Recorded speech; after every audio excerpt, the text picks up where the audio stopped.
محدثاتها وكل محدثات بدعة وكل بدعة ضلالة وكل ضلالة في النار رواه النسائي হাদিস নাম্বার 1678 হাদিসটার রাবি হলেন জাবির ইবনে আব্দুল্লাহ।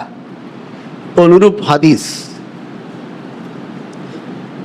অনুরূপ বেদাত সংক্রান্ত হাদিস আরো 3টি কিতাবে আছে। বুখারীতে একটি, মুসলিমে একটি, আবু দাউদে একটি। তবে ইমাম নাসাই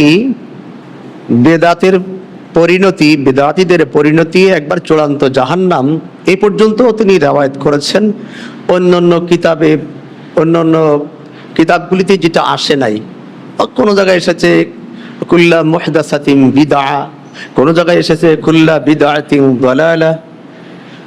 ইমাম নাসাই শুধু বলেছেন যে কুল্লু বিদআতিন দালালা ওয়া কুল্লু দালালাতিন ফিন নার।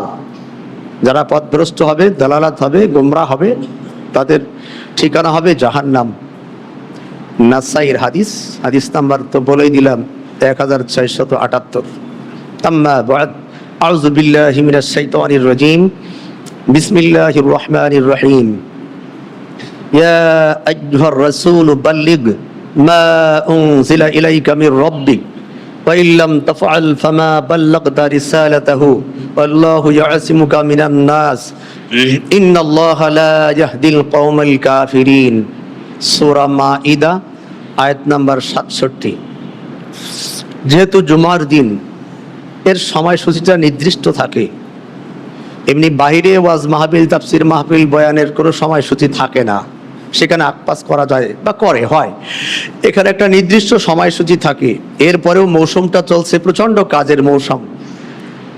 ধান কাটাটাই বিশেষ করে বলি, ধান কাটাতে মানুষ ব্যস্ত, ধান নিয়ে এখন কর্মব্যস্ত। এই জন্য আমি যতদূর সম্ভব চেষ্টা করব নির্দিষ্ট সময়ে, অল্প সময়ে, যদিও আলোচনার বিষয়বস্তু কম বেশি একটু বেশ কম হয়, তাও আহামরি খুব বেশি নয়। এই জন্য আমি ভূমিকাতে অন্য কোনো কথা না বলে, আনুষঙ্গিক কোনো কথা না বলে সরাসরি এই আয়াতের অনুবাদ দিয়েই আমি আমার আলোচনা শুরু করছি এবং এটি আমি করে থাকি।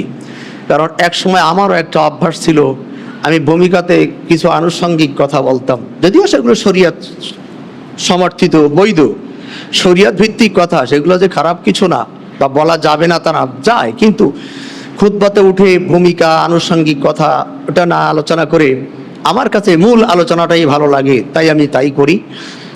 আর আমি আয়াত যেটা তিলাওয়াত করি, আমি সেই আয়াতের অনুবাদ দিয়েই শুরু করি। এটি আমার আলোচনার বৈশিষ্ট্য। আলহামদুলিল্লাহ, ইনশাআল্লাহ আমি এখন তাই করব। আয়াত তিলাওয়াত করেছে সূরা মাঈদার 67 নম্বর আয়াত। এই আয়াতে আল্লাহ সুবহানাহু ওয়া তাআলা বলছেন, ইয়া আইয়ুহার রাসূল বাল্লিগ, হে রাসূল তুমি তাবলীগ করো, প্রচার করো, মা উনজিলা ইলাইকা মির রাব্বিক, তোমার রবের পক্ষ থেকে যা তোমার প্রতি নাজিল হয়েছে সেই জিনিসের।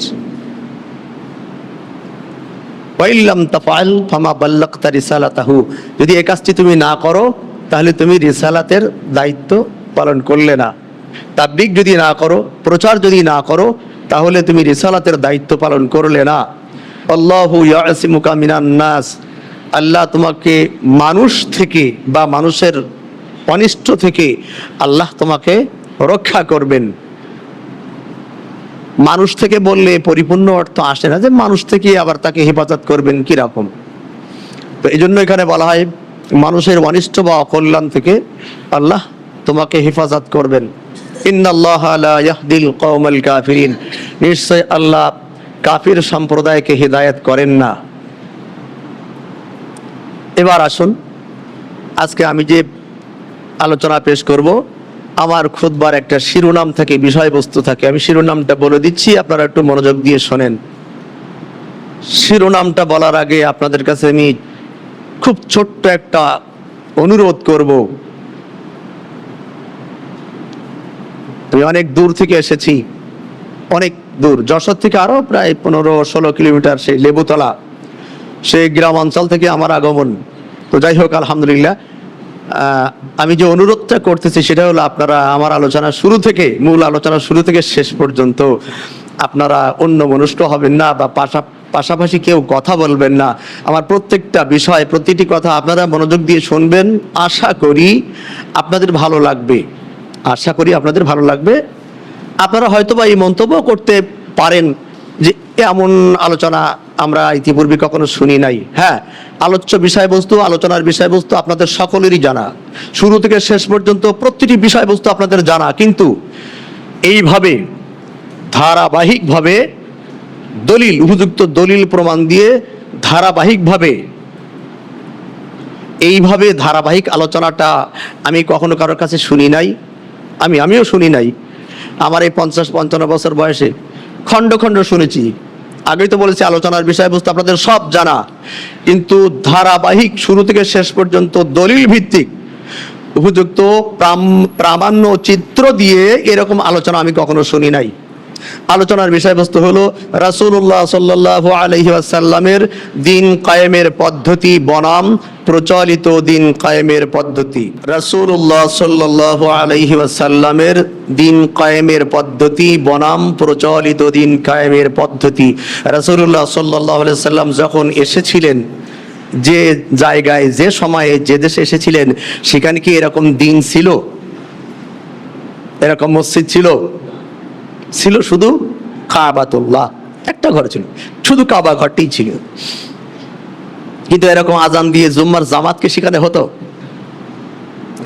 রাসূলুল্লাহ সাল্লাল্লাহু আলাইহি ওয়াসাল্লাম যখন এসেছিলেন তখন সেখানে দিন ছিল না। সেখানে ছিল কি?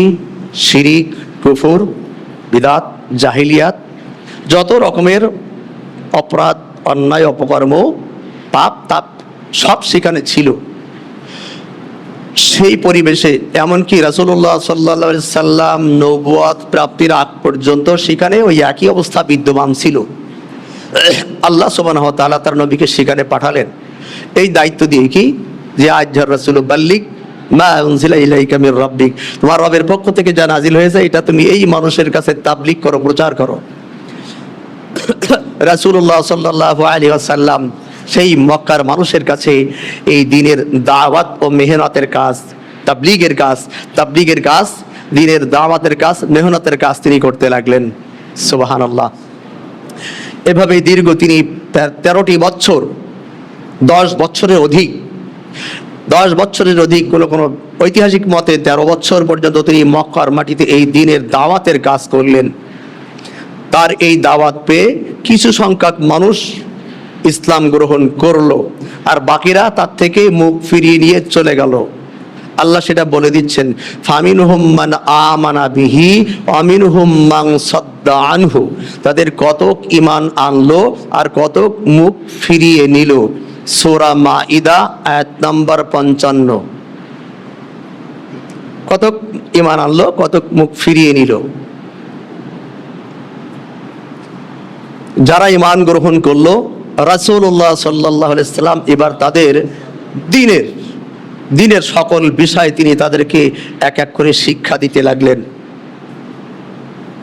ঈমান, আকীদা, তাওহীদ, কালেমা, সালাত,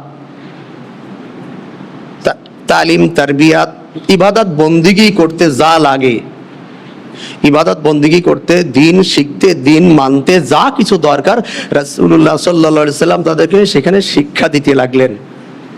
এই শিক্ষা দেওয়ার জন্য তিনি একটি নির্জন জায়গা, নিরিবিলি জায়গা তিনি বেছে নিয়েছিলেন। সাফা পাহাড়ের পাদদেশে একজন তরুণ সাহাবীর বাড়ির আঙ্গিনায় তিনি এই দ্বীনি শিক্ষা বা এই তালিমি শিক্ষা ব্যবস্থা, এই মাদ্রাসা, এই পাঠশালা তিনি সেখানে চালু করলেন। সাহাবীর নাম হলো যায়েদ ইবনে আরকাম। যায়েদ ইবনে আরকাম নামক এই তরুণ সাহাবীর বাড়ির আঙ্গিনায়, সাফা পাহাড়ের পাদদেশে ওনার বাড়ি ছিল, সেখানে এই তালিম দিতে লাগলেন, দ্বীনের সমস্ত বিষয়ের তালিম। শুধু তিনি তালিম দিলেন না, আল্লাহ সুবহানাহু ওয়া তাআলা সেটি বলে দিচ্ছেন, কামা আরসালনা ফীকুম রাসূলাম মিনকুম ইয়াতলু আলাইকুম আয়াতিনা ওয়া ইউযাক্কিকুম ওয়া ইউআল্লিমুকুমুল কিতাবা ওয়াল হিকমা ওয়া ইউআল্লিমুকুম মা লাম তাকুনু তা'লামুন। সূরাতুল বাকারা আয়াত নম্বর 151। কামা আরসালনা ফীকুম রাসূলাম মিনকুম, যেমন তিনি তাদেরই মধ্য থেকে একজনকে রাসূল করে তাদের মাঝেই প্রেরণ করলেন। তার কাজ কি ছিল? ইয়াতলু আলাইকুম আয়াতিনা, সে আমার আয়াতগুলিকে তাদের কাছে তেলাওয়াত করত। ওয়া ইউযাক্কিহিম, তাদেরকে পুত পবিত্র করত। ওয়ায়ুআল্লিমুহুমুল কিতাবা ওয়াল হিকমা, তাদেরকে কিতাব এবং হিকমা শিক্ষা দিতেন। কিতাবের পাশাপাশি হিকমা অর্থাৎ জ্ঞান ও বিজ্ঞান, সায়েন্টিস্ট কোরআন, তাদেরকে জ্ঞান ও বিজ্ঞান শিক্ষা দিতেন। ওয়ায়ুআল্লিমুকুম মা লাম তাকুনু তা'লামুন, এবং ওই ইলম, ওই জ্ঞান শিক্ষা দিতেন যে জ্ঞান তাদের আগে ছিল না।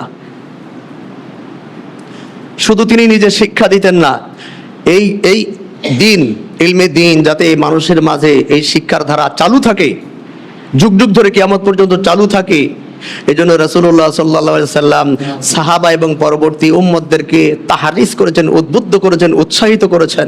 তিনি বলেছেন কি, আন উসমান রাদিয়াল্লাহু তাআলা আনহু قال قال رسول الله صلى الله عليه وسلم خيركم من تعلم القرآن وعلمه رواه البخاري, হাদিস নাম্বার 5027। উসমান রাদিয়াল্লাহু তাআলা আনহু বলছেন, রাসূলুল্লাহ সাল্লাল্লাহু আলাইহি ওয়াসাল্লাম বলেছেন, তোমাদের মধ্যে উত্তম হলো সেই ব্যক্তি যে কোরআন শিক্ষা করে এবং অন্যদেরকেও শিক্ষা দেয়। পাশাপাশি আরেকটা হাদিস তিনি বলেছেন, যেটা আবু দাউদে এসেছে, হাদিস নাম্বার 224, আবু দাউদ, আন আনাস ইবনে মালিক রাদিয়াল্লাহু তাআলা আনহু قال قال رسول الله صلى الله عليه وسلم طلب العلم فريضة على كل مسلم। বড় বড় বক্তাদেরকে আমি বলতে শুনেছি, ওই হাদিসের রাবি ঠাবি কয় না, কোন কিতাব কত নাম্বার ওর বলার দরকার নাই। এটা যে বলা আবশ্যক আমি তাও বলছি না, অতদূর বলে না, শুধু এটুকু বলে আল্লাহ রাসূল বলেছেন তালাবুল ইলমি ফারিদাতুন আলা কুল্লি মুসলিম, অনেকের সাথে বাড়িয়ে বলে মুসলিমাত, এটা কোনো হাদিসে নাই। এটা জয়ীফের চাইতো এই অংশটুকু দিয়েই, এই অল মুসলিমাত শব্দটুকু দিয়েই পুরো হাদিসটাকেই জয়ীফ করেছে। এটা অন্য প্রসঙ্গ, যদি এই ব্যাপারে কেউ মুবাহাসা মুনাজারা করতে চান এই অদবের সাথে আসতে পারেন। অল মুসলিমাত শব্দটা বাড়তি করা হয়েছে, যার কারণে এটা জয়ীফ হয়ে গেছে। তালাবুল ইলমি ফারিদাতুন আলা কুল্লি মুসলিম, মুসলিমদের প্রত্যেক মুসলিমের পরে ইলমে দ্বীন শিক্ষা করা ফরজ। আবু দাউদ, হাদিস নাম্বার কত বললাম, 224, বলে নাম্বার তো বলেই দিচ্ছি, ডকুমেন্ট। এই জন্য বলছি ধারাবাহিক, দলিল ভিত্তিক ধারাবাহিক আলোচনা করছি। তাহলে রাসূলুল্লাহ সাল্লাল্লাহু আলাইহি ওয়াসাল্লাম নিজে শিক্ষা দিতে এবং উম্মতদেরকে শিক্ষা দেওয়ার প্রতি, দ্বীন শিক্ষা দেওয়ার প্রতি উৎসাহিত করেছেন। আল্লাহ সুবহানাহু ওয়া তাআলা, আল্লাহর বহুত মেহেরবানি। আলহামদুলিল্লাহ, আপনাদের এখানে একটা সুন্দর, খুব ভালো লাগতেছে। তেমন লোকজন নাই, ঠিক আছে, তেমন লোকজন। ইব্রাহিম এবং ইসমাঈল আলাইহিস সালাতু ওয়াস সালাম যখন কাবা ঘর নির্মাণ করেছিল, ওয়াইয ইয়ারফাউ ইব্রাহিমুল কাওয়াইদা মিনাল বাইতি ওয়া ইসমাঈল, তখন সেখানে এরকম হাজার হাজার লক্ষ লক্ষ মুসল্লি সামনে ছিল না, ছিল দুইজন কাবা নির্মাণ করতেছেন, পিতা এবং পুত্র। কাবা নির্মাণ করার পরে বললেন, রব্বানা তাকাব্বাল মিন্না ইন্নাকা আনতাস সামিউল আলিম, রব কবুল করে নাও। এটা আল্লাহ কবুল করে নিয়েছেন। এখন সেখানে বলে মানুষের ভিড়ে, মানে মানুষ এত গ্যাদারিং হয়, সেই ওরা দুইজন, কোনো লোক নেই, একটু হেল্প করবে বাপ বেটা ছাড়া আদার্স হেল্প করার কোনো লোক নেই। আর এখন সেখানে মানুষ এত পরিমাণে জমায়, তাই যে মানুষের ভিড়ে মানুষ, অসংখ্য মানুষ মারা যাচ্ছে, তাহলে মানুষ জমা হচ্ছে, হবে আজকে কম আছে, একসময় এখানে মানুষ আসবে। যাই হোক, রাসূল তাদেরকে দ্বীন শিক্ষা দিতে লাগলেন। এই যে একটি মাদ্রাসা তৈরি হয়েছে, ওই যে বললাম সাফা পাহাড়ের পাদদেশে দারুল আরকাম, যায়েদ ইবনে আরকামের বাড়ির সামনে মাদ্রাসা, তারই একটা ধারাবাহিকতা। মনে করেন এটা একটা, এখানে শহীদিন শিক্ষা দেওয়া হয়। আলহামদুলিল্লাহ, ছোট ছোট বাচ্চাদেরকে কোরআন কিতাব, ইলমে কোরআন, ইলমে হাদিস, ইলমে তাফসীর, ইলমে বালাগাত, ইলমে উসুল, ইলমে মানতিক, প্রয়োজনীয় দিনের প্রয়োজনীয় সকল বিষয়ে, পাশাপাশি জাগতিক অর্থাৎ আমাদের পৃথিবীতে চলতে গেলে যেগুলো লাগে সেগুলো এখানে শিক্ষা দেওয়া হচ্ছে। একে বলা হয় যুগ উপযোগী শিক্ষা। কোরআন হাদিসের পাশাপাশি যুগ উপযোগী শিক্ষা এখানে দেওয়া হচ্ছে। এখানে অনেক অভিজ্ঞ আলেম আছে, কোরআনের হাফেজ আছে, মাশাআল্লাহ, আলহামদুলিল্লাহ। আমি তো গুনাহগার। তো এখানে যে ইলমের চর্চা হয়, মুমারাসা হয়, মুযাকারা হয়, দার্স হয়, ইলম এখানে শিক্ষা দেওয়া হয়। এই দ্বীনি প্রতিষ্ঠানটার প্রতি, এই মারকাজুল উলুম বা জ্ঞানের এই কেন্দ্রবিন্দুকেই আপনারা একটু সুনজরে দেখবেন, এটার প্রতি আপনারা নেক নজর রাখবেন। আপনাদের কাছে এই ছোট্ট আবেদন করে গেলাম, আর কিচ্ছু না, বেশি চাচ্ছি না ইনশাআল্লাহ। আজকে যে অনেক কিছু চাচ্ছি তা না। তাহলে তালিম দিতে লাগলেন রাসূলুল্লাহ সাল্লাল্লাহু আলাইহি ওয়াসাল্লাম। আর পাশাপাশি যারা ইসলাম গ্রহণ করেছেন তাদেরকে তালিম দিচ্ছেন। যারা এখনো ইসলাম গ্রহণ করেনি, তিনি তাদের কাছেও এই দাওয়াতের কাজ চালু রেখেছেন, দাওয়াত ও তাবলীগের কাজ তিনি করে যাচ্ছেন। সমস্যা উপরে ও দাঁড়াতে চাচ্ছে না। আচ্ছা ঠিক আছে, দেখি কত দূর দাঁড়ায়। হ্যাঁ দাঁড়াইছে, দাও এবার দিয়ে দাও। এই দাওয়াত ও তালিমের কাজ তিনি চালিয়ে যেতে লাগলেন। যারা ইসলাম গ্রহণ করেননি তিনি ছাড়েননি, তিনি তাদের কাছে চলে গেছেন, দাওয়াত দিয়েছেন। এক্ষেত্রে ওনাকে অনেক জুলুম, নির্যাতন, অত্যাচার, আঘাত, দুঃখ, কষ্ট ওনাকে সহ্য করতে হয়েছিল। এমন একটি ঘটনা আমি বলে দিচ্ছি আপনাদের সামনে। আমি যে হাদিসটি আপনাদের সামনে উল্লেখ করছি এটা সহিহ ইবনে হিব্বান হাদিস নাম্বার 6562। সহিহ ইবনে হিব্বান হাদিস নাম্বার 6562।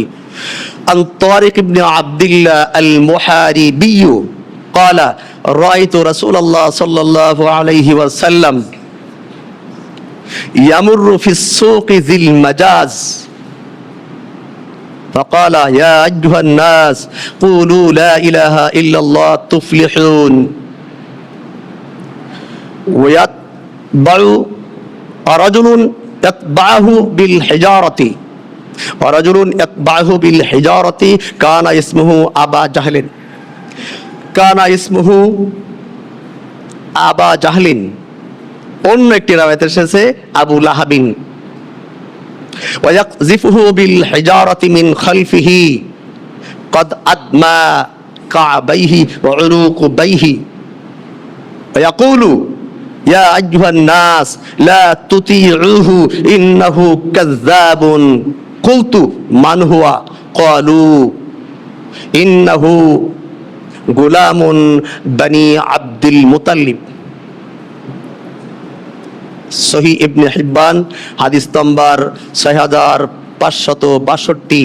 রাবি হলেন তারিক ইবনে আব্দুল্লাহ আল মুহারিবি। তিনি বলছেন আমি একদিন দেখলাম রাসূলুল্লাহ সাল্লাল্লাহু আলাইহি সাল্লাম মক্কার প্রসিদ্ধ বাজার জিল মাজাজের মধ্য দিয়ে হেঁটে যাচ্ছেন এবং মানুষকে ডেকে ডেকে বলছেন ইয়া আইয়ুহান নাস কুলু লা ইলাহা ইল্লাল্লাহ তুফলিহুন। আমি আমার এই জীবনে বড় বড় আন্তর্জাতিক তার উপরেরও আন্তর্জাতিক বক্তাদেরকে আমি এই কথাটাই শুনেছি যে রাসূল মক্কাতে মানুষের কাছে এই কথা বলে দাওয়াত দিতেন, কিন্তু আমি কারোর মুখ থেকে হাদিসের রেফারেন্স, হাদিসের রাবিকে, হাদিস নাম্বার কি, কোন কিতাব থেকে, এটা আমি কম শুনেছি। জানেন না তা বলছি না, আপনারা শুনেছেন? হাদিসের রাবির নাম কি কেউ শুনেছেন? বক্তারা শুধু ওইটুকুই বলে যে আল্লাহ রাসূল এই কথা বলে দাওয়াত দিতেন কি ইয়া আইয়ুহান নাস লা ইলাহা ইল্লাল্লাহ, এইটুকুই বলেন, আর কিছু বলেন না। মানে আর দেখেন না আগে পিছিয়ে কি আছে না আছে। ঠিক আছে, হাদিসের রাবি কি, কোন হাদিস থেকে এটা নেওয়া হয়েছে, এটা দিলে কি হয়, যারা আলেম আছে তাদের সুবিধা হয়। এটা যে বলা বড় আবশ্যক এটা আমি বলছি না, না বললেও চলবে, তো যাই হোক সুবিধার্থে। তো বলছেন যে রাসূল হেঁটে যাচ্ছেন, তিনি মানুষকে ডেকে ডেকে বলছেন তোমরা বলো লা ইলাহা ইল্লাল্লাহ তুফলিহুন। ওয়া রাজুলুন ইয়াতবাহু বিল হিজারাতি কানা ইসমুহু আবা জাহলিন। একজন ব্যক্তি পাথর নিয়ে তার পিছে পিছে অনুসরণ করতে করতে যাচ্ছিল, যার নাম ছিল আবা জাহেল। ওয়ায়াকযিফুহু বিল হিজারাতি মিন খালফিহি। লোকটা পিছন দিক থেকে পাথর দিয়ে সজোরে আল্লাহ রাসূলকে আঘাত করলেন। কদ আদমা কাবাইহি ওয়া উরুকুবাইহি। দামুন মানে রক্ত, আদমা মানে রক্ত ঝরা প্রবাহিত, বা কোনো ফেল যদি সবচেয়ে বেশি অধিক পরিমাণে ঘটে, কোনো ফেল, কোনো ক্রিয়া, আরবিতে সেখানে আফালে তাফজিল দিয়ে ব্যবহার করা, মানে তার উপরে আর কিছু ঘটতে পারে না, সেই কাজটার এত চূড়ান্ত পর্যায়ে ঘটে গিয়েছে যে ওই রকম ঘটনা, চূড়ান্ত পর্যায়ের ঘটনা আর ঘটে না, এই জন্য আফালে তাফজিল শব্দ ব্যবহার করা। এখানে আদমা ব্যবহার করে, দামুন থেকে। আদমা কাবাইহি ওয়া উরুকুবাইহি। এই আঘাত খাওয়ার ফলে, এই পাথরের আঘাত খেয়ে তার গোড়ালি এবং উরু দেশ রক্তে রঞ্জিত হয়ে গেল। ওহুয়া ইয়াকুলু, লোকটা বলতে লাগলো ইয়া আইয়ুহান নাস লা তুতিউহু, হে মানুষ সকল তোমরা তার কথার অনুসরণ করবে না, তার আনুগত্য করবে না, তাকে মানবে না। কুলতু, রাবি বলছেন কুলতু মান হুয়া, তখন আমি বললাম যে তাহলে ওই লোকটা কে? তুমি তো বলতে নিষেধ করছো, তার আনুগত্য করতে, তার কথা মানতে তো নিষেধ করে দিচ্ছ মানুষকে। কুলতু, রাবি বলছেন মান হুয়া, লোকটা কে? ক্বালু, তখন ওই বাতিলরা, কুফাররা সমস্যারে বলতে লাগলো, আবু জেহেল তার দলবল, ইন্নাহু গুলামুন বনি আব্দুল মুতাল্লিব। বনি আব্দুল মুতাল্লিবের বংশের একজন গোলাম, মানে এখানে যুবক। গোলাম মানে আফ্রিকান যে গোলাম দাস, বিলাল দিলাম গোলাম ছিল, এই গোলাম না, গোলামের অনেকগুলো অর্থ হয়, ঠিক আছে। ফাবাশশারহু বিগুলামিল আলিম, আমি তাকে একটা পুত্র সন্তানের, ছেলে সন্তানের সংবাদ দিলাম। এখানে কি আফ্রিকার গোলাম? এই গোলাম মানে ওই কুরাইশ বংশের, মুতালিব বংশের একজন যুবকও, ওর অনুসরণ করা যাবে না। আল্লাহ রাসূলকে খুব আঘাত করলো। এই আঘাত সয়েও তিনি ক্ষান্ত হলেন না, তিনি দিনের কাজ করে যেতে লাগলেন। দিন প্রচারের কাজ চলতেই থাকলো। যাই হোক, এক পর্যায়ে কুরাইশরা, মক্কার কাফেররা, আল্লাহর দুশমনরা অত্যাচারের মাত্রা একের পর এক চরমভাবে বাড়িয়ে দিল। এমন ভাবে বাড়িয়ে দিল যে মুসলমানরা শেষ পর্যন্ত ধৈর্য হারা হয়ে গেল। ধৈর্য হারা হয়ে একদিন নবদীক্ষিত নব মুসলিমরা ধৈর্য না ধারণ করতে পেরে আল্লাহর রাসূলের কাছে এসে আবেদন করলেন। যে আবেদন করলেন ইমাম বুখারীর হাদিসের ভাষায় সেটা আমি উল্লেখ করতেছি। হাদিস নাম্বার হলো 3612, যেটা আমি এখন বলতেছি হাদিসটা আগেই মনে রাখেন। 3612 বুখারী আন খাব্বাব ইবনুল আরাত্তি রাদিয়াল্লাহু তাআলা আনহু قال শাকাউনা ইলা রাসূলিল্লাহি সাল্লাল্লাহু আলাইহি ওয়াসাল্লাম ওয়া হুয়া মুতাওয়াসসিদুন বুরদাতাল্লাহু ফি জিল্লিল কাবাতি। খাব্বাব ইবনুল আরাত্তি বলতেছেন যে একদিন আমরা আল্লাহ রাসূলের কাছে গিয়ে আরজি পেশ করলাম, নিবেদন করলাম, আবেদন করলাম। ওয়া হুয়া মুতাওয়াসসিদুন বুরদাতান, তিনি চাদরে আচ্ছাদিত ছিলেন। এটা আরবি শব্দ। আচ্ছাদা ইউয়াসসিদু মুতাআসসিদুন, আমরা যে আচ্ছাদন বলি, বলেন আচ্ছাদন করা হয়েছে, এই আচ্ছাদা কিন্তু আরবি শব্দ। ওয়া হুয়া মুতাওয়াসসিদুন বুরদাতান লাহু ফি জিল্লিল কাবাতি, তিনি কাবা ঘরের ছায়ায় ওনার চাদর মুড়ি দিয়ে শুয়েছিলেন বা বসেছিলেন। কাবাঘরের ছায়া চাদর মুড়ি দিয়েছিলেন, কেন শোয়া বসার কোনো কথা নাই। কাবাঘরের ছায়ায় তিনি চাদর আবৃত অবস্থায় ছিলেন। সেই সময় আমরা গিয়ে এই নিবেদন করলাম কি, আলা তাদউ লানা আলা তানতাসিরু লানা, নবী এত অত্যাচার এত কষ্ট হচ্ছে, আপনি কি আল্লাহর কাছে আমাদের জন্য একটু দোয়া করতে পারেন না, একটু সাহায্য চাইতে পারেন না? قال قد كان من قبلكم فيؤخذ الرجل فيحفر له في الأرض فيجعل فيها فيجاء بالمنشار। রাসূল তখন বলছেন, তোমাদের পূর্ববর্তী যুগের একজন মুসলিমকে ধরে আনা হতো, ধরে এনে তার জন্য মাটিতে গর্ত খনন করা হতো, গর্ত খনন করে তাকে গর্তের ভিতরে পুঁতে ফেলা হতো। ফাইউজাউ বিল মিনশারি ফাইউজাউ আলা রাসিহি, অতঃপর করাত আনা হতো। বুখারীর ইবারাত বলতেছে ছোটখাটো কোনো হাদিস না, দুনিয়ার যত বড় আলেম আসুক না কেন এই হাদিস স্বীকার করতেই হবে যে এটা হাদিস সহিহ। ফাইউজাউ বিল মিনশারি ফাইউজাউ আলা রাসিহি, করাত এনে তার মাথার পরে স্থাপন করা হতো। বাচ্চাটাকে একটু কন্ট্রোল করার চেষ্টা করেন। ফাইউযাউ আলা রাসিহি, তার মাথার পরে করাত স্থাপন করা হতো। ফাইউজালু নিসফাইনি, অতঃপর করাত দিয়ে চিরে তাকে দ্বিখণ্ডিত করা হতো। ওয়ায়ুমশাতু বিআমশাতিল হাদিদি মা দুনা লাহমিহি ওয়া আজমিহি মা ইয়াসুদ্দুহু যালিকা আন দীনিহি, অপর একজন মুসলিমকে ধরে এনে লোহার চিরুনি দিয়ে তার দেহের মাংস, হাড্ডি, শিরা, গোশত সব ছিন্ন বিচ্ছিন্ন করে ফেলা হতো। মা ইয়াসুদ্দুহু যালিকা আন দীনিহি, তবুও এই সত্য দিন থেকে তাদেরকে কেউ ফেরাতে পারতো না। ওয়াল্লাহি লা ইতিম্মান্না হাযাল আমরু, আমি আল্লাহর কসম করে বলছি এই দিন একদিন পরিপূর্ণতা লাভ করবেই করবে। হাত্তা ইয়াসিরা রাকিবু মিন সানাআ ইলা হাজারা মাউতা, এমন কি সানাআ থেকে হাজারা মাউত একটা কঠিন ভয়ঙ্কর জায়গা আরব দেশের, যেখানে নিরিবিলি গেলেই ছিনতাই হতো, ডাকাতি হতো। এই জায়গার নাম উল্লেখ করে বলছেন হাত্তা ইয়াসিরা রাকিবু মিন সানাআ ইলা হাজারা মাউতা, একজন ঘোড়সওয়ারি, একজন আরোহী সানাআ থেকে হাজরা মাউত পর্যন্ত সে যে কোনো সময়ে, যে কোনো টাইমে, যে কোনো অবস্থাতে সে ভ্রমণ করবে। লা ইয়াখাফু ইল্লাল্লাহ, আল্লাহর ভয় ছাড়া ওই যে ভয় ছিল এর আগে ওই ভয় আর তার অন্তরে থাকবে না। ওয়াযিবু আলা গনামিহি, কিন্তু বকরির পালের জন্য নেকড়ে বাঘের ভয় তখনও থাকবে। ওয়ালাকিন্নাকুম তাস্তাজিলুন, রাসূল বলছেন কিন্তু তোমরা বড়ই তাড়াহুড়া করো। সাহাবীদেরকে এই কথা বলে উনি বিদায় করে দিলেন। সাহাবারা চলে গেল। পরিস্থিতি দিনের পর দিন আরো নাজুক থেকে আরো নাজুক হতে লাগলো, এমনকি শেষ পর্যন্ত আল্লাহর রাসূল এবং তার সঙ্গী মুসলিমরা, মুমিনরা এটা বলতে বাধ্য হলো কি, হাত্তা ইয়াকুলার রাসূল ওয়াল্লাযিনা আমানু মাআহু মাতা নাসরুল্লাহ, সূরাতুল বাকারা আয়াত নাম্বার 214। শেষ পর্যন্ত আল্লাহ রাসূল এবং তার সঙ্গী মুমিনরা এটা বলতে বাধ্য হলো, বলে ফেললো। কি বললো? হাত্তা ইয়াকুলার রাসূল ওয়াল্লাযিনা আমানু মাআহু, তার সঙ্গী মুমিনগণ কি বললো? মাতা নাসরুল্লাহ, আল্লাহ কখন তোমার সাহায্য আসবে? আল্লাহ তখন বললেন আলা ইন্না নাসরাল্লাহি করিব, জেনে রাখিও আল্লাহর সাহায্য অতি নিকটে। সুবহানাল্লাহ। পরিস্থিতি এমন হলো, এক পর্যায়ে মক্কার কাফেরেরা রাসূলুল্লাহ সাল্লাল্লাহু আলাইহি সাল্লামকে বন্দী এবং হত্যা অথবা তাকে বিতাড়িত করার চূড়ান্ত সিদ্ধান্ত নিয়েই ফেললো। যেই সিদ্ধান্ত সেই কাজ, রাসূলকে বন্দী করবেন অথবা হত্যা করবেন অথবা দেশ থেকে তাড়িয়ে দেবেন, এই সিদ্ধান্ত তারা নিয়ে ফেললো। আল্লাহ সুবহানাহু ওয়া তাআলা তাদের এই সিদ্ধান্তকে আল্লাহ রাসূলকে জানিয়ে দিলেন। কি আল্লাহ বলছেন সূরা আনফালের 30 নম্বর আয়াতে আল্লাহ বলছেন ওয়াইজ ইয়ামকুরু বিকাল্লাযিনা কাফারু, ওয়াইজ তুমি স্মরণ করো, নবী ওই জিনিসটা একটু তুমি মনে মনে জাগাও, কি ইয়ামকুরু বিকা, তোমার বিরুদ্ধে কাফেররা চক্রান্ত করতেছে, ষড়যন্ত্র করতেছে, লিইসবিতুকা, তারা তোমাকে বন্দী করবে, আও ইয়াকতুলুকা, অথবা তারা তোমাকে কতল করবে, আও ইখরিজুকা, অথবা তারা তোমাকে তাড়িয়ে দেবে, দেশ থেকে বের করে দেবে। ওয়ায়ামকুরুনা, এভাবে তারা চক্রান্ত করতে লাগলো। ওয়ায়ামকুরুল্লাহ, আল্লাহ তার প্রতিবিধান করতে লাগলেন। আল্লাহু খায়রুল মাকিরিন, আল্লাহ হলেন উত্তম প্রতিবিধানকারী। যখন তারা বন্দী এবং হত্যা করতে ব্যর্থ হলো, শত চেষ্টা করেও তারা রাসূলকে হত্যা করতে পারলো না, তখন তারা চূড়ান্ত সিদ্ধান্ত নিয়ে নিলে আমরা এই মুহাম্মদকে মক্কা থেকে বিতাড়িত করবই করব।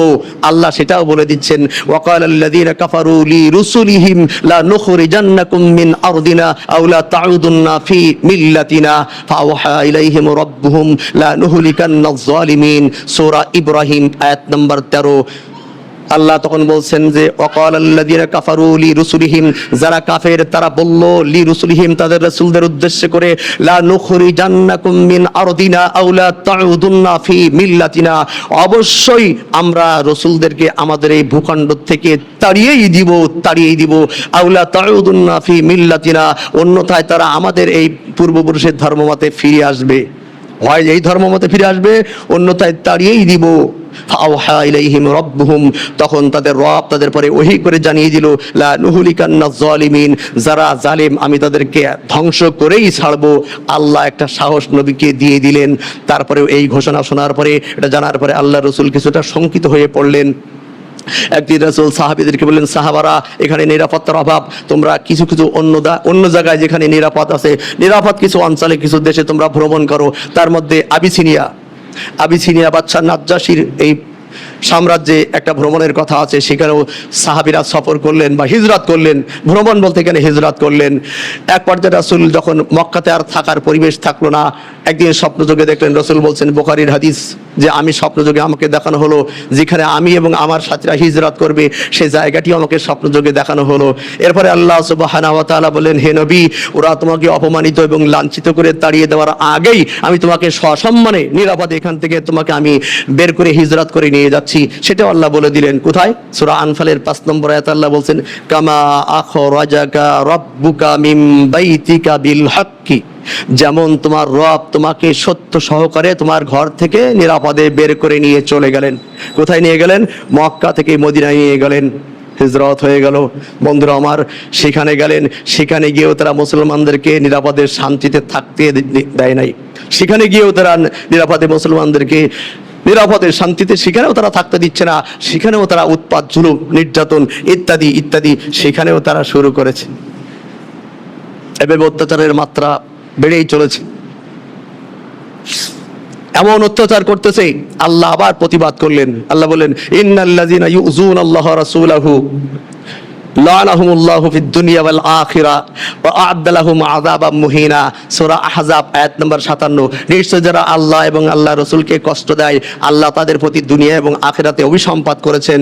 ওয়া আ'আদ্দা লাহুম আযাবাম মুহিনা, আর তাদের জন্য আল্লাহ তৈরি করে রেখেছেন অপমানজনক শাস্তি, সাজার শাস্তি। অত্যাচার, নির্যাতন ওখানেও শুরু হলো। আল্লাহ সুবহানাহু ওয়া তাআলা বললেন, নবী, কাবুরা আলাল মুশরিকিনা মা তাদউহুম ইলাইহি, তুমি মুশরিকদের যে বিষয়ের প্রতি আহ্বান করো ওইটা তাদের কাছে বড়ই অসহনীয়, তাইতে তারা এমনটি করে। সূরা শুআরা আয়াত নাম্বার 13 শেষের দিকে।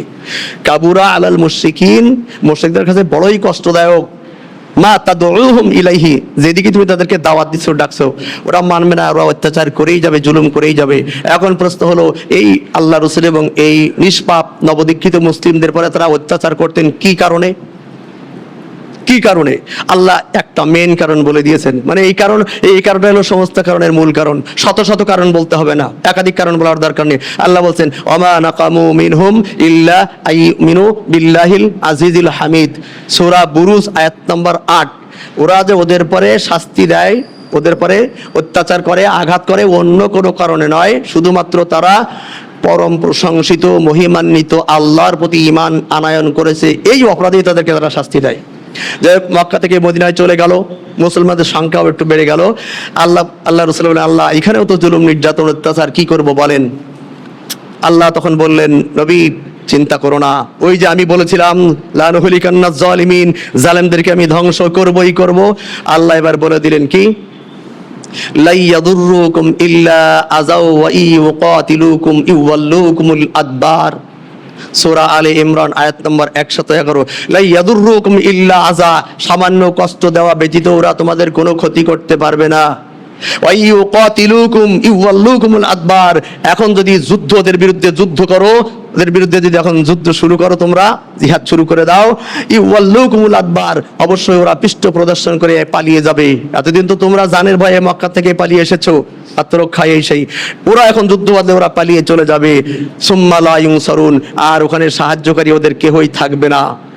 আল্লাহটা সংকেত দিয়ে দিলেন। পরিস্থিতি দেখে আল্লাহ সুবহানাহু ওয়া তাআলা বললেন, ঠিক আছে, এখন যে ব্যবস্থা দরকার, এখন যা প্রয়োজন আমি সেটাই তোমাকে দিচ্ছি, তুমি সেই কাজটি এখন করো। কি? আল্লাহ বললেন, উযিনা লিল্লাযীনা ইউকাতালুনা বিআন্নাহুম যুলিমু ওয়া ইন্নাল্লাহা আলা নাসরিহিম লাকাদির। সূরা হজ্জের 39 নম্বর আয়াত। এটি সর্বপ্রথম জিহাদের অনুমোদিত, সশস্ত্র জিহাদের অনুমোদিত সর্বপ্রথম আয়াত এটি। আল্লাহ কোরআনে নাজিল করে দিয়ে বলেন, নবী, এখন আর তোমার কোনো অন্য কোনো কিছু নেই, ধৈর্য নেই, দাওয়াত নেই, সবর নেই, তোমার দেশ ত্যাগ করার কোনো আর প্রয়োজন নেই। অতীতে 13 বছর অনেক জুলুম নির্যাতন অত্যাচার সহ্য করেছো, এখন আমি যেটা বলবো সেটাই তোমাকে করতে হবে। কি?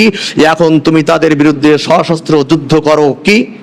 উজিনা, ইজিন দেওয়া হলো, অনুমতি দেওয়া হলো, পারমিশন দেওয়া হলো। এই ইজিন শব্দটা ঢাকাতে চালু আছে। আমি একবার এক বিয়েতে পড়াতে গেলাম, বললো, হুজুর ওই একজন লোক পাঠাই দেন সাথে, আমার সাথে একজন লোক দেন সাক্ষী, একটু ইজিন নিয়ে আসি। ইজিন, আলিফ জাল্লুন, ইজিন। ইজিন পরে বুঝলাম যে অনুমতি, ইজিন মানে অনুমতি। উযিনা লিল্লাযীনা ইউকাতালুনা বিআন্নাহুম যুলিমু, যাদের পরে জুলুম করা হয়েছে তাদেরকে ইজিন বা অনুমতি দেওয়া হলো সশস্ত্র যুদ্ধের। ঠিক আছে, ইউকাতিলুনা, সশস্ত্র যুদ্ধের অনুমতি দেওয়া হলো। আল্লাহ রাসূল যুদ্ধের অনুমতি পেয়ে গেলেন। আল্লাহ বলেন, নবী, তোমার তো জানিয়ে দিলাম, এবার তুমি সাহাবীদের মাঝে এলান দিয়ে বলো, তাদের মাঝে যুদ্ধের জন্য উৎসাহ উদ্দীপনা সৃষ্টি করো, কারণ এই কাজ তো এর আগে তারা করেনি। আল্লাহ তার নবীকে বললেন, তুমি মুমিনদেরকে সশস্ত্র যুদ্ধের জন্য উদ্বুদ্ধ করো। কি বললেন? ইয়া আইয়ুহান নাবিয়্যু হাদ্দিদিল মুমিনিনা আলাল কিতাল। সূরা আনফাল আয়াত নাম্বার 65। হে নবী, তুমি মুমিনদেরকে সশস্ত্র যুদ্ধের প্রতি উদ্বুদ্ধ করো।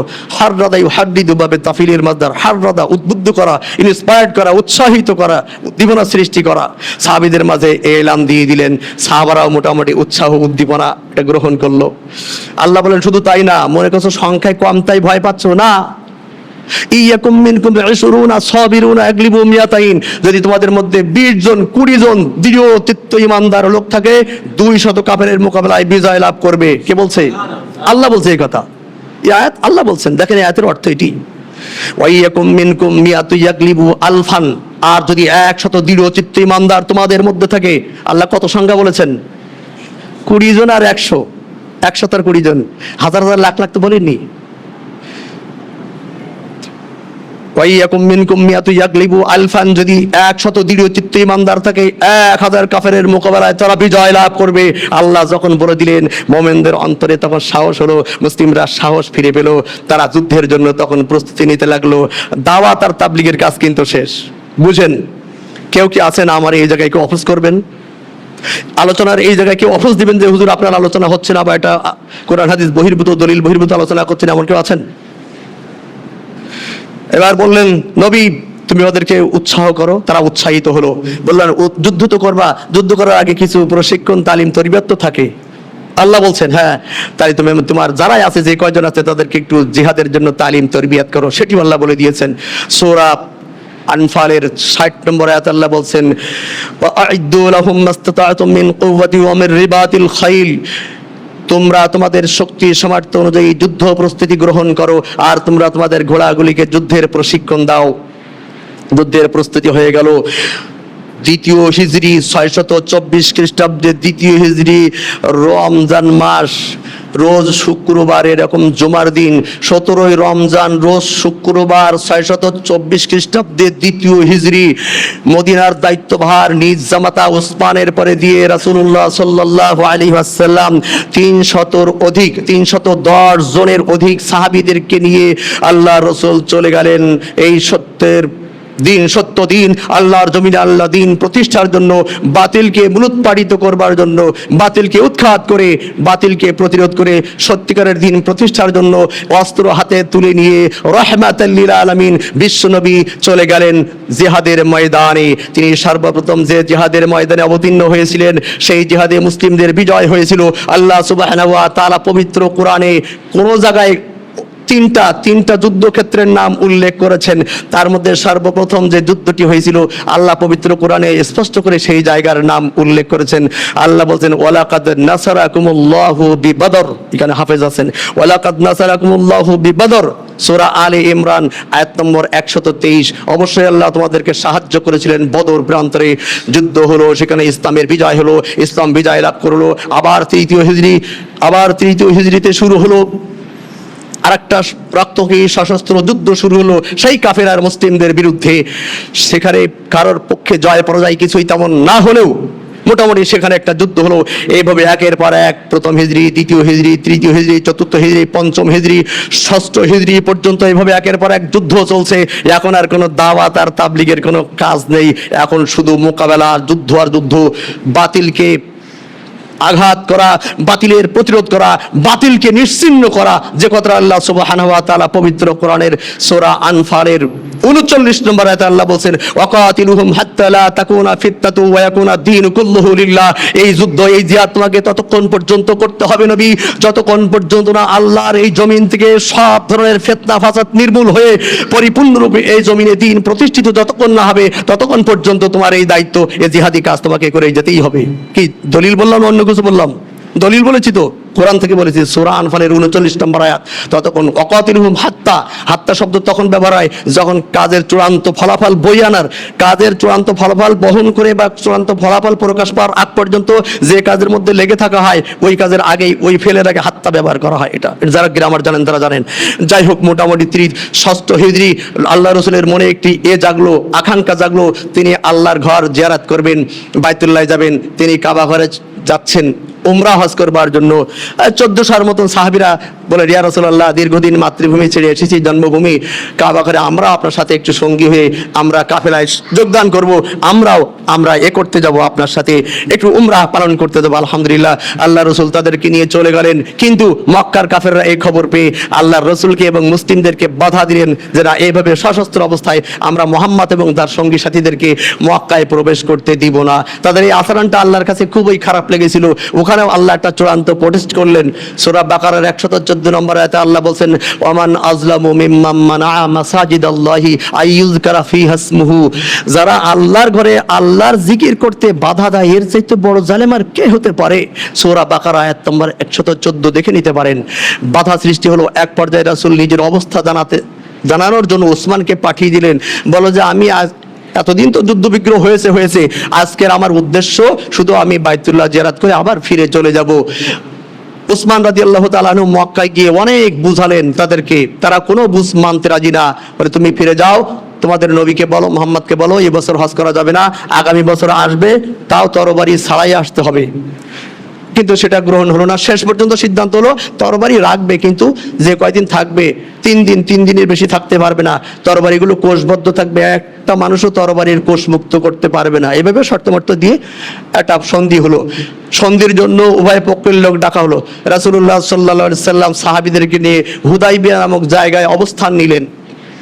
এর মধ্যে খবর হয়ে গেল ওসমানকে মক্কার কাফেররা বন্দী করেছে বা হত্যা করেছে।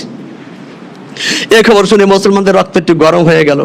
তারা রাসূলের কাছে এরকম ওদের মোকাবেলা করবার, ওখানেও সশস্ত্র গিয়েছেন উমরা করতে, সেখানেও পরিস্থিতি অনুযায়ী আবার সশস্ত্র যুদ্ধ করবার বায়াত নিচ্ছেন। আল্লাহ বলেন লাকাদ রাদিয়াল্লাহু আনিল মুমিনিনা ইয ইউবাইউনাকা তাহতাশ শাজারাতি। কোন সূরা? ফাতাহা 18 নম্বর আয়াত। লাকাদ রাদিয়াল্লাহু আনিল মুমিনিন ইয ইউবাইউনাকা তাহতাশ শাজারাতি, একটি বৃক্ষের নিচে তারা বায়াত নিয়েছিলেন। এই চিত্র আল্লাহ নিয়ে আসলেন। আল্লাহ বললেন, দেখছেন একটি বৃক্ষ নিচে মুসলমানরা বাতিলের মোকাবেলায় যুদ্ধ করবার জন্য আল্লাহ রাসূলের কাছে বায়াত নিচ্ছেন। এই চিত্র আল্লাহ সুবহানাহু ওয়া তাআলা ক্যামেরা বন্দী করে সারা পৃথিবীর মানুষকে এই চিত্রটা চিত্রাঙ্কিত করে পবিত্র কোরআন দিয়ে সমস্ত মানুষকে আল্লাহ জানিয়ে দিচ্ছেন। কিন্তু ভোটের মাঠে যে লাইন ধরে ভোটের মাঠে যে যায়, যারা ভোট দেয় লাইন ধরে দাঁড়িয়ে থাকে, আল্লাহ ভোটের মাঠের কারোর কোনো এরকম চিত্র, ভোট ময়দানের চিত্র তো আল্লাহ তুলে ধরেননি। ভোট যুদ্ধ ইসলামের, ওরা বলে ভোট যুদ্ধ, নাউজুবিল্লাহ। আর এই ভোট যুদ্ধে সব ধরনের মানুষের আসার সুযোগ থাকে।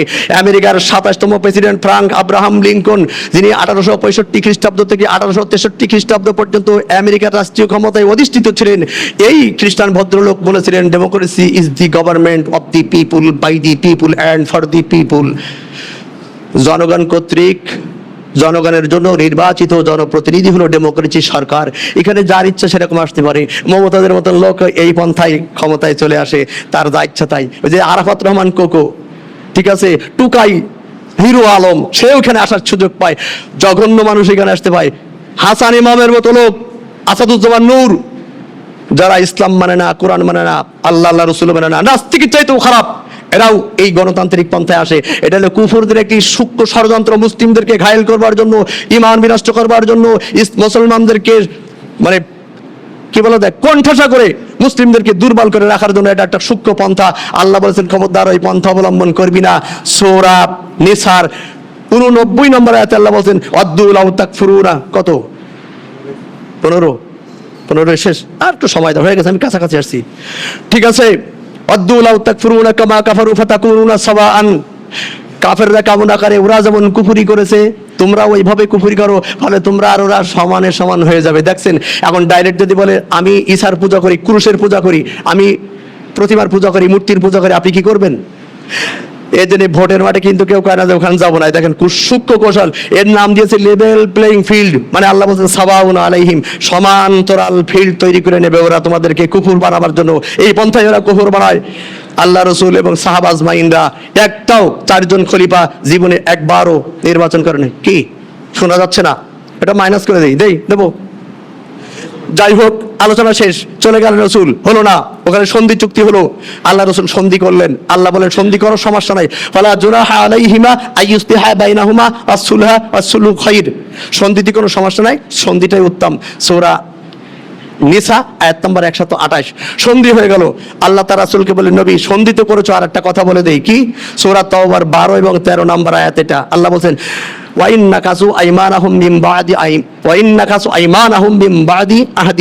যদি এই সন্ধিতে আবদ্ধ হওয়ার পরে যদি এই সন্ধি ওরা ভাঙে, ওরা কুরাইশরা ভাঙে, তাহলে কি করবা? এবং তোমাদের দিনের ব্যাপারে যদি কটূক্তি করে, খারাপ মন্তব্য করে, ফাকাতিলু আইম্মাতাল কুফরি, তখন সেদিন কাফেরদের বড় বড় লিডারদেরকে তুমি কতল করবা, হত্যা করবা। এটা আমি পারমিশন দিলাম। 2 বছর যেতে না যেতে এই অপরিণামদর্শী মক্কার এই কাফেররা, অপরিণামদর্শী কাফেররা 2 বছর যেতে না যেতে সন্ধির শর্ত ভঙ্গ করলো। আল্লাহ তখন বললেন, হে নবী, সূরা তাওবার 13 নম্বর আয়াত, আলা তুকাতিলুনা কওমান নাকাসু আইমানাহুম, যারা সন্ধির শর্ত ভঙ্গ করেছে, কেন তুমি ওদের বিরুদ্ধে সশস্ত্র যুদ্ধ করছো না? নবীকে বলে দিলেন, নবী চলে যাও মক্কাতে ওদের বিরুদ্ধে অভিযান চালাতে। আল্লাহ রাসূল 10,000-এর মতন সশস্ত্র সাহাবী নিয়ে চলে গেলেন। 8ম হিজরি 630 খ্রিস্টাব্দে 8ম হিজরি শাবান মাস, কেউ বলেন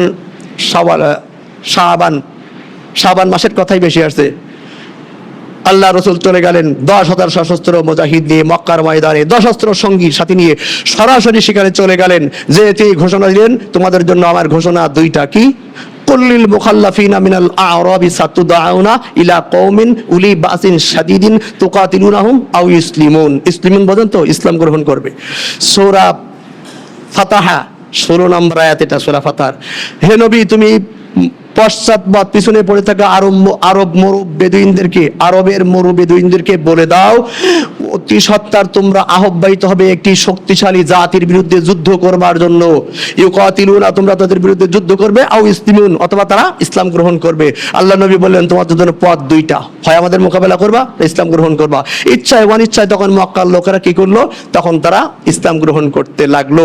আল্লাহ নবী তখন বললেন, সূরা ইউসুফের 92 নম্বর আয়াত, যেটা নবী ইউসুফ তার ভাইদের বলেছিলেন, ওয়ালা লা তাসরিবা আলাইকুমুল ইয়াউম, ইসলাম গ্রহণ করেছো, এই জন্য তোমাদের বিরুদ্ধে আমার আর কোনো অভিযোগ নেই। এবার লোকেরা কি করলো? দলে দলে ইসলাম গ্রহণ করতে লাগলো। হয়েছে, আলোচনা শেষ হয়ে গেছে। এটাই ইজা জা নাসরুল্লাহি ওয়াল ফাতহু ওয়া রাআইতান নাস ইয়াদখুলুনা ফি দীনিল্লাহি আফওয়াজা, যখন আসলো আল্লাহর বিজয় এবং সাহায্য, তুমি দেখলে দলে দলে লোক ইসলামে প্রবেশ করতেছে। আল্লাহ বলেন, নবী, যে দায়িত্ব তোমাকে দিয়েছিলাম, যেদিন আমার দরকার ছিল, যেদিন প্রতিষ্ঠার কথা আমি তোমাকে বলেছিলাম, এটা সত্যিকার প্রতিষ্ঠিত হয়েছে, মানুষের মাঝে দিন পৌঁছে গেছে, মানুষ এখন দলে দলে দিন গ্রহণ করতেছে। আল্লাহ তখন বললেন, কি বললেন? যে আল ইয়াউমা ইয়াইসাল্লাযিনা কাফারু মিন দীনিকুম, সূরা মাইদার 3 নম্বর আয়াত। এটি শেষ, এই আয়াতটি শেষ হয়ে যাচ্ছে। আল ইয়াউমা ইয়াইসাল্লাযিনা কাফারু মিন দীনিকুম, আজকে কাফেররা তোমাদের দিন থেকে হতাশ হয়ে গেছে। ফালা তাখশাউহুম আখশাউনি, ওদের ভয় করার দরকার নেই, আমাকেই ভয় করো। আল ইয়াউমা আকমালতু লাকুম দীনাকুম ওয়া আতমামতু আলাইকুম নি'মাতি, আজকে তোমাদের দিন পরিপূর্ণ হয়ে গেল, আমার নিয়ামতটাও তোমাদের জন্য পরিপূর্ণ করে দিলাম। আল্লাহ বলেন, যে দিনের দায়িত্ব তোমাকে মক্কাতে দিয়েছিলাম, যে দিনের জন্য তোমাকে পাথর খেতে হয়েছে, দাঁত ভাঙতে হয়েছে, তাইফে রক্তাক্ত হতে হয়েছে, দেশ ছাড়তে হয়েছে, সেই দিন প্রতিষ্ঠার দায়িত্ব তোমাকে দিয়েছিলাম। সত্যিকার দিন প্রতিষ্ঠিত হয়ে গেছে, দিন পরিপূর্ণ হয়েছে, আর কিছু দরকার নেই নবী, আর কোনো দাওয়াত নেই। এজন্য বলছি, একেই বলা হয় ইসলাম। এভাবেই আল্লাহ রাসূল দিন প্রতিষ্ঠা করেছেন। যেখানে দাওয়াতের দরকার সেখানে দাওয়াত দিয়েছেন, যেখানে সন্ধি করার দরকার সেখানে সন্ধি করেছেন, যেখানে যুদ্ধ করার দরকার সেখানে সশস্ত্র যুদ্ধ করেছেন, যেখানে অভিযান পরিচালনা করবার দরকার সেখানে অভিযান পরিচালনা করেছেন। এভাবেই রাসূলুল্লাহ সাল্লাল্লাহু আলাইহি ওয়াসাল্লাম দিন প্রতিষ্ঠা করেছেন, এবং দিন প্রতিষ্ঠার এটাই হলো সত্যিকারের পন্থা, সত্যিকারের পথ। আর যার ডাইনে বামে সামনে পিছনে যেটা আপনি আমি দেখতেছি, ওগুলো সব বাতিল তো বাতিল। আকুলু কওলি হাযা আস্তাগফিরুল্লাহ। তাই আসুন কোরআনকে ধারণ করে, ঈমানকে মজবুত করে আপনাকে আমাকেও ছুটে যেতে হবে দিন প্রতিষ্ঠার জন্য জিহাদের ময়দানে।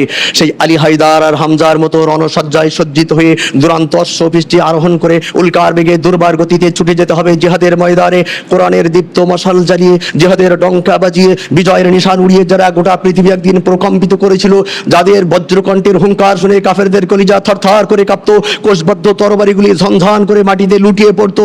ইমান ইজ্জত এবং ইসলামের জন্য যারা খুন রাঙ্গা দরিয়ায় ঝাঁপিয়ে পড়েছিল, যাদের ইমান ছিল উহুদ পাহাড়ের মতো মজবুত, ওই সব সিংহাসাদুল মধ্যে মুজাহিদদের পদঙ্ক অনুসরণ করে আবারও যদি দেশের একদল তৌহিদি নওজওয়ান দাওয়াত ও জিহাদের ময়দানে নেমে পড়তে পারে, তাহলে সত্যিকারের দিন প্রতিষ্ঠিত হবে। এর বিকল্প কোনো পথ নেই। এটি আমার বক্তব্য, এটি আমার খুতবা, এটি আমার আলোচনা। আমিন। আকুলু কওলি হাযা আস্তাগফিরুল্লাহ লি ওয়া লাকুম ওয়া লিসাইরা বুলদানিল মুসলিমিন। বারাকাল্লাহু লানা ওয়া লাকুম ফিল কুরআনিল আযীম ওয়া নাফা'না ওয়া ইয়্যাকুম বিল আয়াতি ওয়াজ যিকরিল হাকীম। ইন্নাহু তাআলা জাওয়াদুন কারীমুম মালিকুম বাররার রাউফুর রাহিম।